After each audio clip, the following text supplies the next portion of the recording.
Hey guys, Nick Espinoza, your Chief Security Fanatic here, and I'm sorry I missed yesterday's video, but I'm actually got a sinus infection right now, so that's all kinds of awesome. But that is obviously not why we are here. The show must go on, and it is Sunday, so we're going to be talking about the breaches of the week, and I am literally going to dive right in, because let's keep going. The first one is Discover Financial Services, aka the Discover card. Now, they just declared a data breach, and they filed that on January 25th, but they are not even telling customers exactly what information have been exposed right now. They are saying no payment card information was hit, but as a precaution, they are issuing new credit cards to anybody that they believe was affected by this. So if you are a user of the Discover card, and I know millions of people are, heads up on that.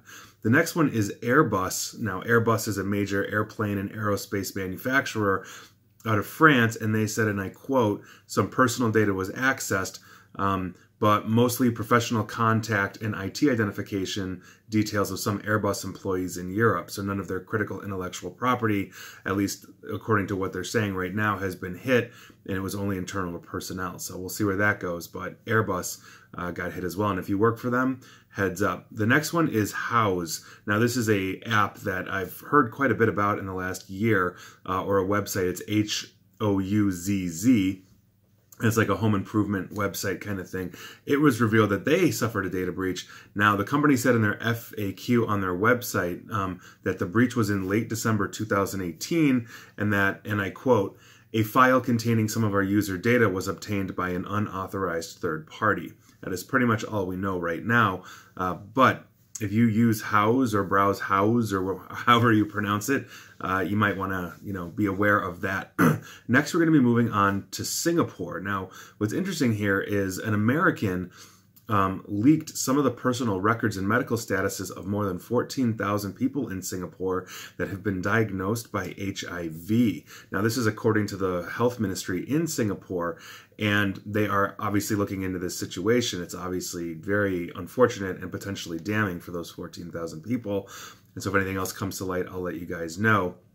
The next one is Globe Telecom. Now, Globe Telecom is in Europe, and they told the National Privacy Commission on Tuesday, this past Tuesday, that is investigating a personal data breach affecting 8,851 customers of this.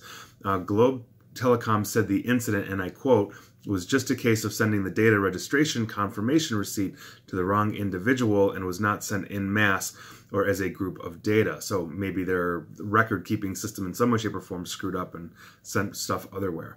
Moving on, we're going to be talking about the Department of Human Services of Minnesota. Now, I mentioned these guys a couple weeks back having a data breach that was, pretty big in the state of Minnesota. Well, they have now suffered a second data breach, and they have potentially exposed information for up to 3,000 additional people, according to an update that they released a couple of days ago.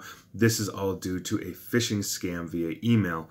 And finally, we're going to be talking about the Woodbury Infertility Clinic, which actually keeps us in the Twin Cities in Minnesota.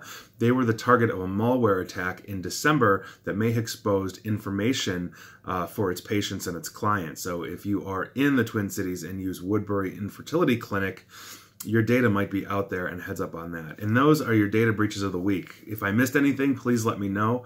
Obviously I'd love to share that information, and thanks for watching here, and you can catch me, or thanks for watching me here on Facebook and Twitter at NickAESP. I don't even remember my own exit line. And as always, stay safe and stay online. Thanks, guys.